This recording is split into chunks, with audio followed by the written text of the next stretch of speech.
Legal experts told Reuters Thursday that any attempt to move Donald Trump's legal battle in Georgia to federal court in the hopes of a more sympathetic jury is likely to fail. Trump's former chief of staff, Mark Meadows, filed a motion on Tuesday to move the case after he, Trump, and 17 others were indicted this week by Fulton County's district attorney of conspiring to illegally subvert the 2020 election results.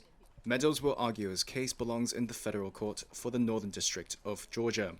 If he succeeds by raising rarely tested legal questions, according to the filing, it means he will be tried before a broader jury pool that covers the congressional district of conservative firebrand Marjorie Taylor Greene, rather than jurors solely from Fulton County, which supported Joe Biden by nearly a 3-1 margin.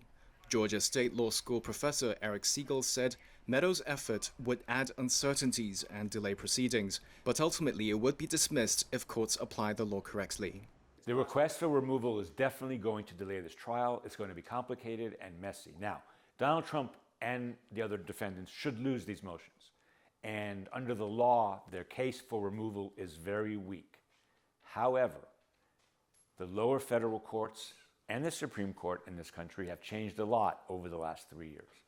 And there's really no telling what could happen in the courts. But if they apply the law to the facts, these motions should be denied. Trump may follow Meadows with a similar maneuver, but Associate Professor of Law at Georgia State Law School Karen Morrison says facts at hand don't make a great case for either of them.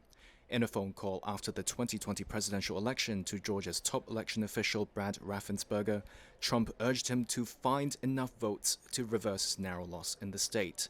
Raffensperger declined. Was it really their job to call Brad Raffensperger and say, come on, fellas, I just need 11,000 votes? If that's part of the regular job of the president, then okay, you can remove yourself to federal court. But I think the fact of the matter is that's not part of a president's job or any candidate's job to put pressure on local officials. And therefore, I don't think it should be removed. And who can tell what the judges are going to do? But I think overall, it's not a great case for removal.